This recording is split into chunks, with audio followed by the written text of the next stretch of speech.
My name is Guadalupe Garcia. Can you tell us a little bit about your childhood? My childhood is, it started in the foster care system, I guess you would say. I was born November 23rd. Just got thrown right into the foster care system from infant to about the age of 11. Yeah, so parents were involved with drugs, alcohol. Never really had a relationship with them, on and off for sure. At the age of 11, my two older brothers adopted me, along with my other siblings. And in between that, it was just on and off. It was unstable, for one, with homes and schools and learning. So, got to see a lot of people, a lot of trauma, a lot of pain. Hopes up, for sure. At the age of 8, I was diagnosed with leukemia. Still in the foster care system at that time. And that was interesting for me because being a child and moving around so much, I never really grasped anything, like knowledge-wise or just what's going around in society, homes, There was a lot of why questions left unanswered. But when I was 8 and I got diagnosed, I was living with my cousin. And she couldn't handle me, as in the foster care system as well as my other siblings, so she actually gave us up back to the system. And why I say it's interesting is because, like I said, I'm just a kid, and I didn't mind it. In the hospital, you're just wondering, like, who are these people who are going to take care of you? Like, what? You're giving me ice cream whenever I want it. As a kid, I loved it. But there was a point where it became long, and I didn't really understand why it is until I got older. And when you're in the system and they give you up and you're unfortunately in the hospital, you can't get released until somebody's willing to take you in.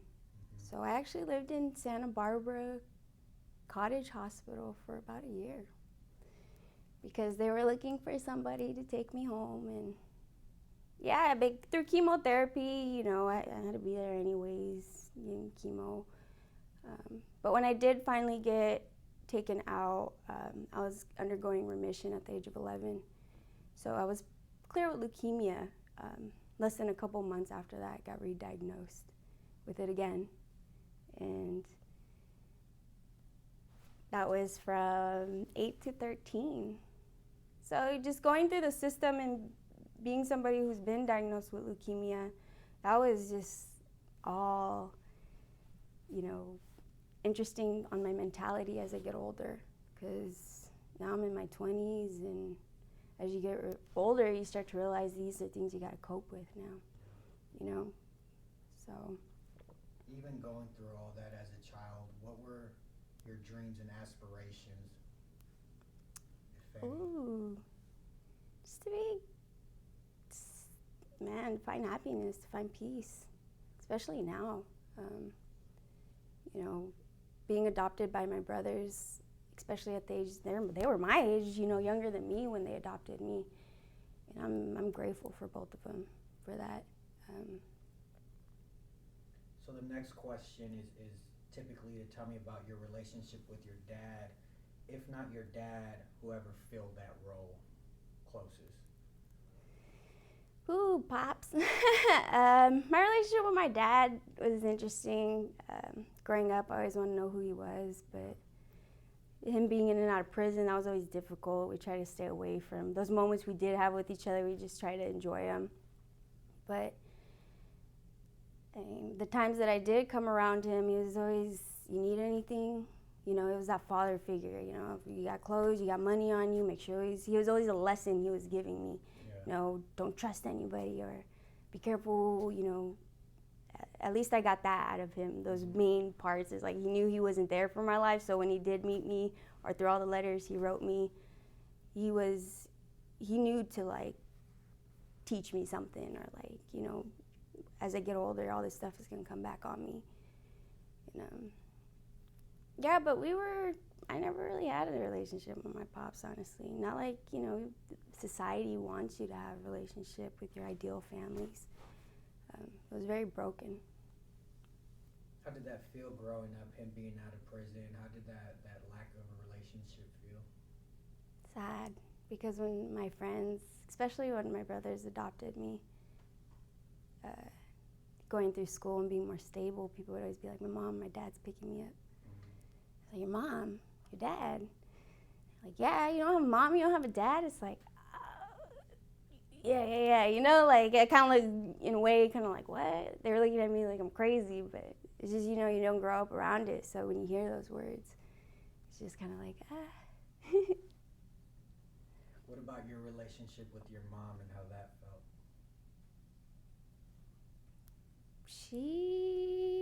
I have photos with her, but the most I know is she was deported when I was like 5. Fun part about that, though, is she's always called me on the phone. Ever since I was little. She'd always call. So I know her by phone a lot. I know her voice. Last year, May 2019, I graduated from college, and part of my graduation gift, I kind of went to my brother. I was just like, hey, like, can you come to Mexico and go see mom with me? Yeah. And being the youngest out of 8 siblings, for them to, we're all emotionally not ready to, we were never emotionally ready to, like, do that. But in my head, it's just experience. Everything now I just try to take as an experience. So even though I wasn't emotionally ready, I was just like, if I'm not doing it for myself, let me do it for her, So I got to see her, and that was interesting last year. I see where my tone, my loud voice comes from, my cheekbones. Yeah. I'm sure for her it was, I have a little video too on my Instagram, so kind of documented it a little bit. But how did it feel finally seeing her? Relieved. I had to sit, especially with my older brother, we had to sit together, and I knew he wasn't ready, and I told him thank you, but it was nice seeing her. Eventually, now that I'm older and I could actually travel and I got a passport, I want to be able to build that bond, Leave all the other stuff unsaid. What would you say you learned from them? A lot. If it wasn't for them, I wouldn't be who I am today. And yeah, it was shitty. I wish I had parents to tell me, this is what you're gonna go through when you get older.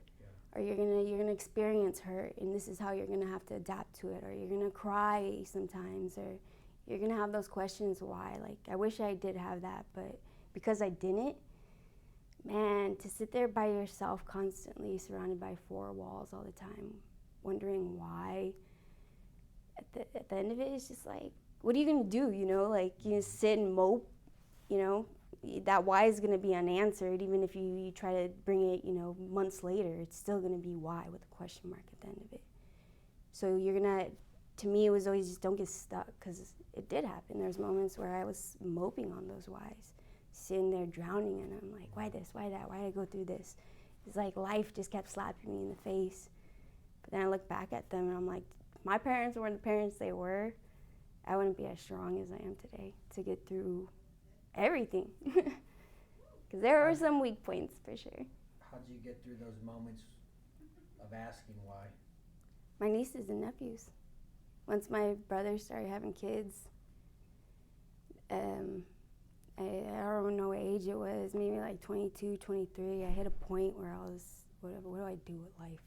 I was in college, didn't know where I was going. Like, I was like, I gotta make money, I gotta find a career, I gotta be stable. And my brother was having a kid at that time. And around that same time, I was selfish, I was trying to commit suicide, just get out of it. Like, I've been through so much, like, this is life, this is the game you have to play. And I was just tired of it, but my nieces and nephews, every single one of them, they've grounded me and they keep me here. They're my purpose. Every time I get stuck, I go back to them. Can you tell us about your first love, and it's whatever you associate as your first love, and how that felt? Yeah. Being adopted, I would say, that was love for sure. You know, I know love is a word that we could abuse when it comes to just relationships, that term in general with relationships, and not really having the structure of a family as I grew up. Knowing that my brothers were, mid-20s, taking on 3 other kids, that's love. When you're willing to sacrifice your everything you're going through, that helps you grow as an individual to see my brothers sacrifice a lot of their time to just cope with me. And when they adopted us, that's when the relapse happened. They had took me in right as I was starting to do the whole chemotherapy thing again. So it was a lot for them, in their 20s to take on, but that's love. To me, that's love right there. That grasps it. How's that love feel for you? Feels good. I know I'm not, when it comes to my own personal relationships, I gotta work on that one, but definitely, it feels good. It feels good because at the end of the day, that was one thing I was always told growing up too, is family's always going to be there for you at the end of the day when your friends aren't. Can you tell us about your first loss or heartbreak, and it's whatever you associate as your first loss or heartbreak, and how that felt? My first loss probably was my pops. That was hard. I was in Vegas at that time and at a wedding, and I get a call from hospital, social worker. Hey, my dad was homeless at the time. Yeah. And we knew, we check up on him and whatnot, but yeah, I would get the call from social worker. He had some sort of head trauma incident, and sure enough, I fly out there and all the siblings come. But seeing me and my dad like that, when you don't really have a relationship with him, and you're seeing him on a bed with a bunch of machines inside of him, and they're telling you, he's got brain trauma. He's pretty much brain dead. They're looking at you like, what do you want to do? Oh, and yeah, I'm his kid. By law, next of kin has to do the right to say, to decision making. So here we all are, knowing we're his kids, but having to make this decision of what to do, knowing he's not there and he'll never come back until So that was hard. And also where he was homeless in Canoga Park. He would always stay in front of a 7-Eleven, and he was old, he was handicapped, he had his wheelchair and whatnot. He would always sleep right in the front. They knew him. He was a local, homeless person in that plaza. So to see that video footage of my dad actually having his accident was hard, especially as his young daughter, and to not know that you've had a bond, but here you are knowing he's going to pass, and you're just trying to make amends with everything. Like all those times you were angry at him, all those times that he was there for you, you were happy, the good moments, the bad moments. It's all just flying through your head. And here, obviously they're showing you footage of what happened because it's just the story. And I think that was hard because the footage, losing him, going through all that emotion with brothers and siblings. When we actually went to the spot in Canoga Park where he stayed at, a lot of locals knew him. They knew him because he was genuine. He loved music. He loved to play guitar. Any instrument he could get his hands on, that was the sanest you'll ever see my pops. And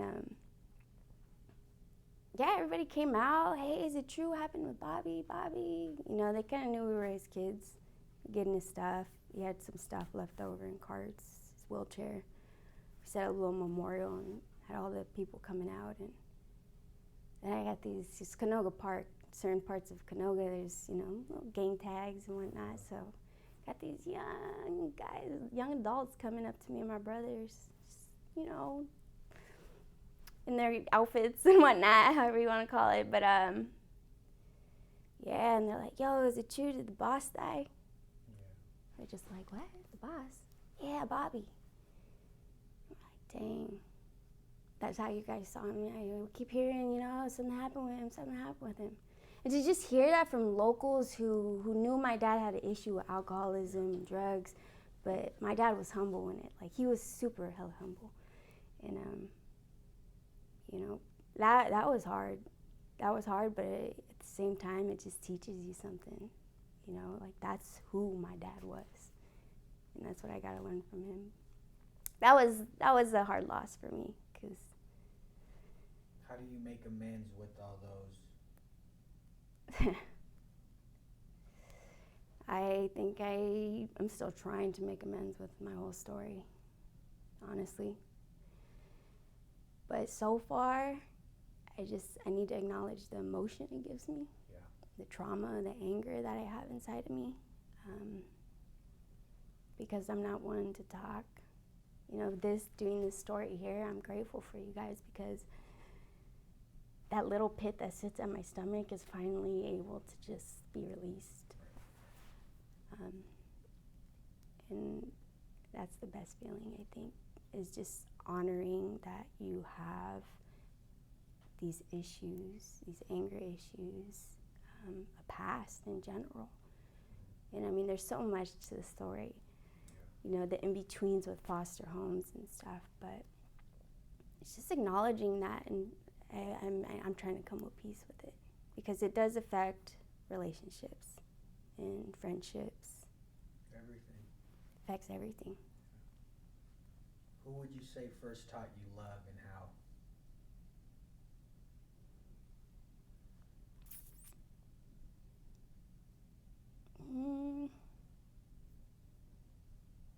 I want to say that definitely has to go back to family. Like my nieces and nephews. Personal-wise, I think one thing I can definitely pull from what I've heard a few times in personal relationships is, like, metaphorically speaking, you need to jump in the water. Yeah, you're the queen of pushing people away. And that, I think, being in a personal relationship as I get older and I experience that, I think that's something that I never really opened up my eyes to, that I could push people away and not even recognize it. But that's how I was built, one foster home, thinking family's gonna love me. Oh, you're gonna adopt me, call me your mom, call me your dad. Oh, nope. Hey, I'm at school, let me pull you out. You got another home to go to. Okay, friendships, build friendships. Oh, sorry, I gotta go. I don't know why I go to another county. So I grew up built that way, to not love fully, or to not open up, to cling on, so yeah. What's love to you now versus what it was compared to back then as a kid or being younger? How do those two different loves feel, or how are you trying to navigate those two different loves? Honesty. Open up your mouth and say what you feel. Say it. That's what I learned, because when I was little, no matter who I lived with, I just listened. Like, you tell me, okay, I'm gonna do something. You want me to clean the whole kitchen? Okay, like, whatever it was, I just had to listen, because as a kid, I didn't know what I was doing. Now, what I've learned is, I've had my flaws for sure, but I think the biggest thing is just honesty. Just open up, tell somebody how you feel. Yes, it hurts, but guess what? That's the lesson. That's the lesson that you're gonna pull, you're gonna take, you're gonna learn from it, and it's gonna help you adapt to the next one. It's gonna help you move forward. Can you tell me what a general good day is like for you? Like, you have a day and you're like, man, today was a good day. Just making it back home safe, wherever home is. Definitely waking up knowing I'm breathing. And then I'm here. That's a good day for me, The opposite of that. So what's a bad day like for you, and how do you get through that bad day? Oh, bad day? I don't know. That's whatever life throws at me. How do I get through it? Ice cream. Because, no, I'm serious. Ice cream, my friends know me. Like, if I am in the most, I'm just pooped. Like, whatever it is. And ice cream is just like, if my friend, you want to go get ice cream? everything doesn't matter anymore. Like literally my whole day just, what were we talking about? What are two things or people that have shaped you, good or bad? How does it feel when you reflect on them? Two people are my brothers that adopted me, Carlos and Ivan, definitely. Those guys I can't let down. I cannot let them down. Every time I'm slipping, Mija, what are you doing? What's your next move? And it's like you don't even gotta explain anything to me. Just hearing what's your next move, it's like, okay, I'm gonna interpretate that however I want to, but they're asking me what's my next move, which means something. Yeah. And yeah, I mean, like I said, the only reason why I pushed myself through college, getting the degree, the career I have, you know, at the age I am, living on my own, you know, it's them, and yeah, they're just very motivational people, very community involved, so I learn a lot from them.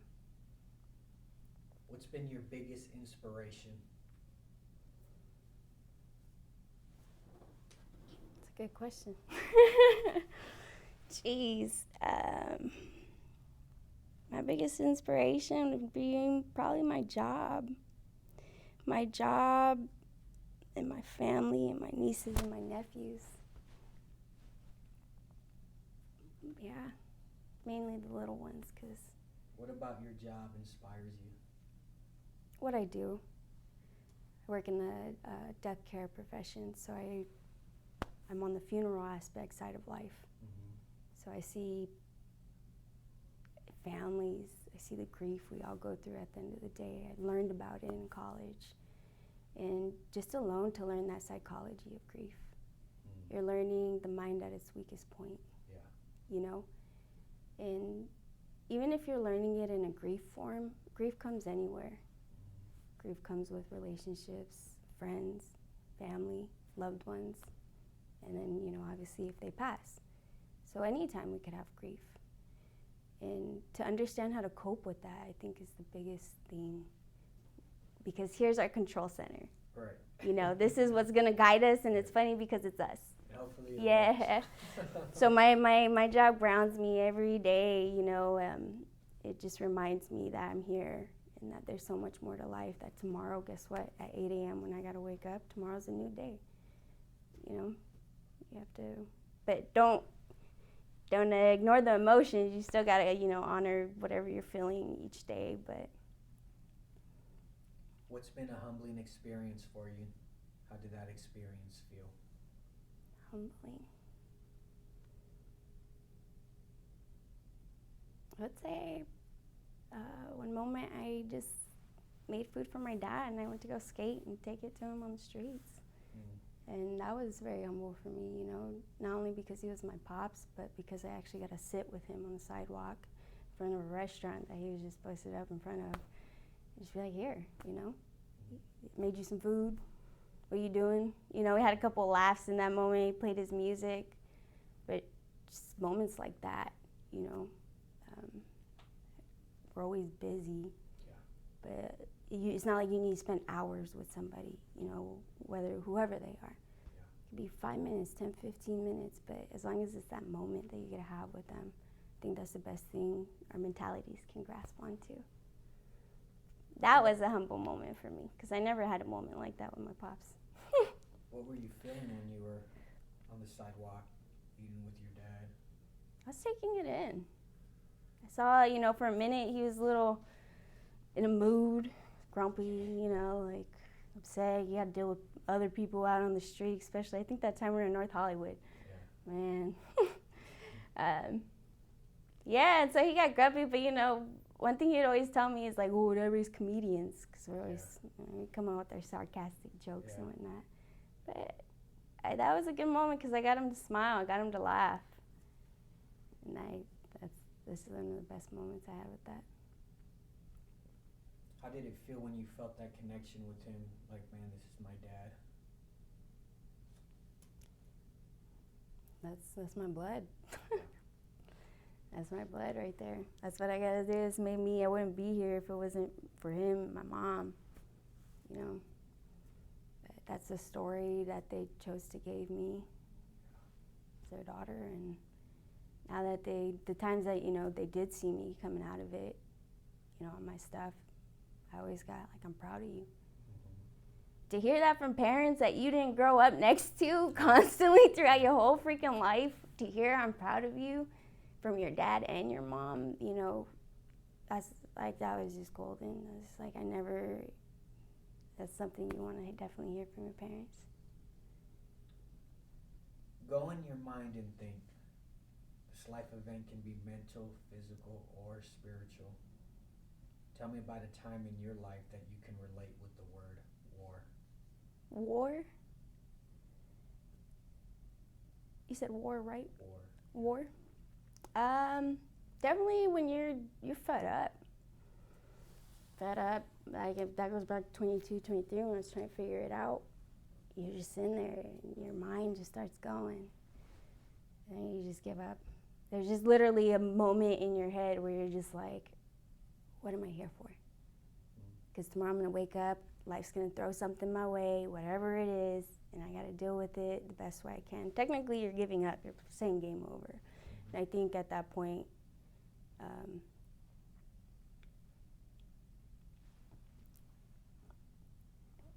I glitched out.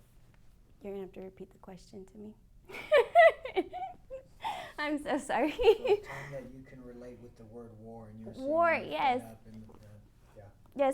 and, Yes, at that point, I mean, you're done. Like, you're ready to just grab a robe. You're ready to do whatever you feel like you have to, and you're selfish.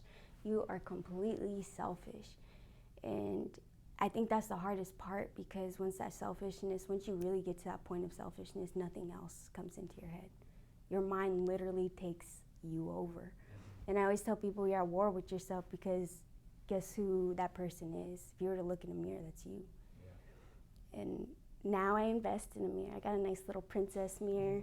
No, seriously, I sit in front of that thing, and whenever I feel like I need a pep talk, and I'm the best person to give myself a pep talk now, I will literally give myself a rundown in that mirror. But I had to invest in a cute mirror, because I knew that mirror's gonna be golden to me. You have to stand in front of a mirror and say stuff to yourself, because if not, you're gonna lose it. You need to tell yourself to straighten out, that to not be selfish and to not be at war with yourself, and you got this. What are some of the other things you tell yourself in front of that mirror? What's some of the self-talk like?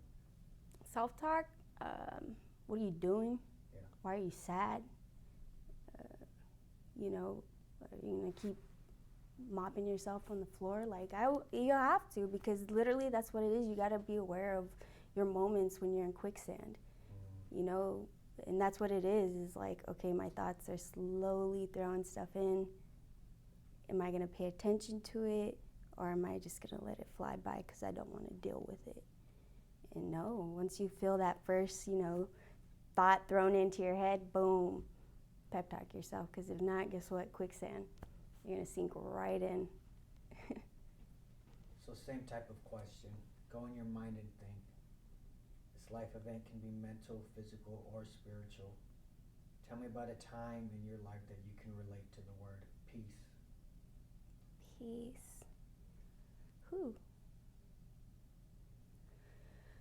I don't think I'm there yet.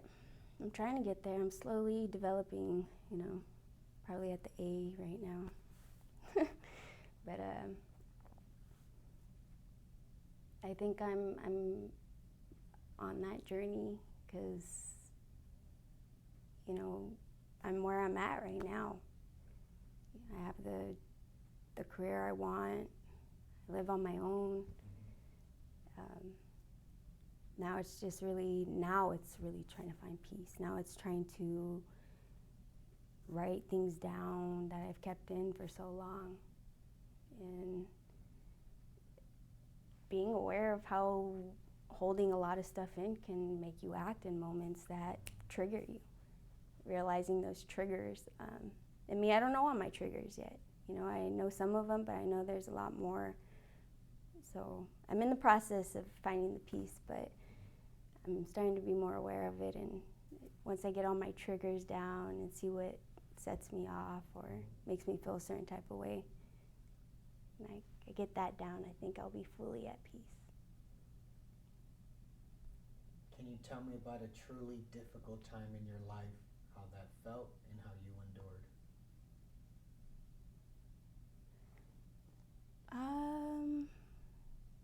Probably the whole chemo cancer thing. Enjoyed it with ice cream for sure, because they had a bunch of ice cream there. And Charlie and the Chocolate Factory. Going through chemotherapy and being in the hospital a lot. I didn't really get it. Just tired. There's moments where you just don't know if you're going to be alive or not. Your body just, boom, can react in one way. But yeah, video games, Charlie and the Chocolate Factory, and ice cream got me through that. It was hard though, especially when you're by yourself, that young, just in a hospital. Yeah. What's one of the most positive things you took away from your whole foster care journey, going through that? What's something you can take from that was...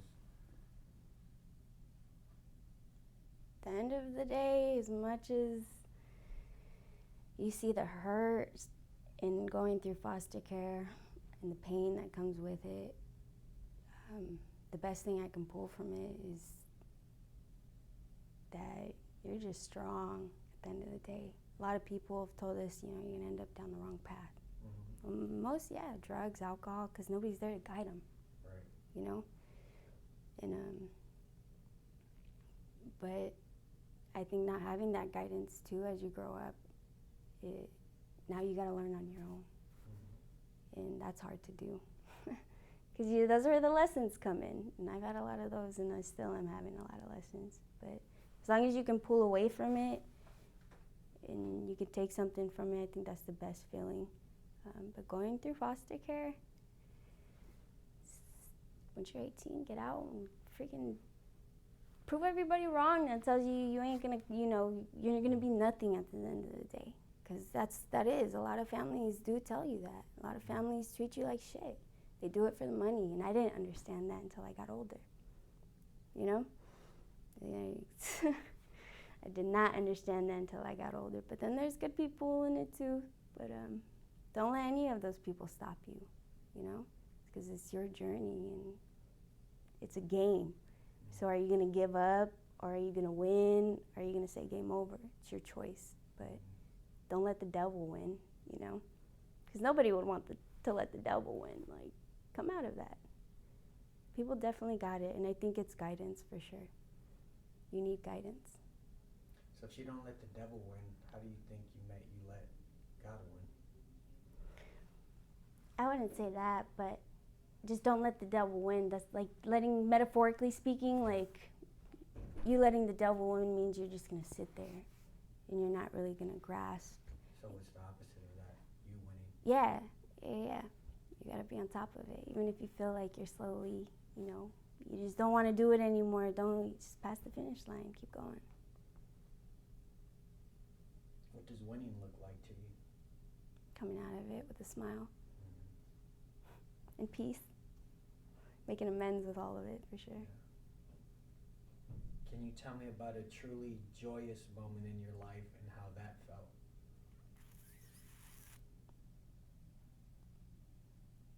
Being adopted. Stable, Being in a courtroom with your siblings, and that's your story. And you finally get to go home and not have to worry about moving schools and building friendships finally. That was awesome, because I finally got to learn a lot. Learned a lot of stuff I didn't know. What keeps you up at night? Sometimes thoughts. Yeah. Sometimes thoughts. Sometimes me, because I took a nap in between the day and I can't go back to sleep. But the times I do stay up, it's because of thoughts. It depends on whatever I'm going through. Maybe my mind's just running at it. What keeps you going every day? knowing that I'm here. Yeah. Finish a day and know that it's a whole nother, journey tomorrow. Because you just don't know what life's going to throw at you. Imagine you're in the hospital today with only hours to live. What would be your regrets, if any?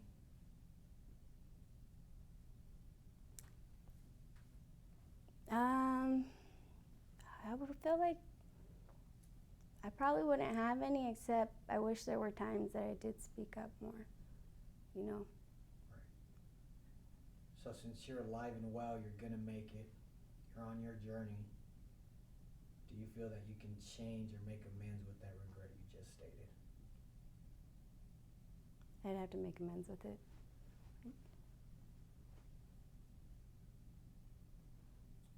You told me what your dreams were as a child. What are your dreams now? My dreams now are to be, just to be happy. Figure out love for one. It'd be nice, besides like actual personal. Mm-hmm. But yeah, just trying to make peace with all this story that I have. And just be happy. I'm really trying to just grasp that one, like those moments, being aware of your mentality and how to run it, and knowing that this is your control center and you gotta feed it and structure it the way you gotta structure it, develop it. You're the co-author of your life book. What's your picture perfect ending? Probably a close-up of my face with a smile. Just like a zoom in, like me smiling, like, did it. Here. Yeah. This is it. You guys can do it too, because, man, just alone, those whys definitely get in the way. Those whys can be there, and you're just like, well, where the hell's the answer at? Guess what? You ain't never going to get one. Sometimes they don't come with answers, Yeah. So make peace with it. And, that's hard to do. It's definitely easier to say, but once you finally make amends with it, it's a lot. It's, like a chip off your shoulder in a sense. Thank you. Yeah, thank you. I hope I didn't move this mic too much.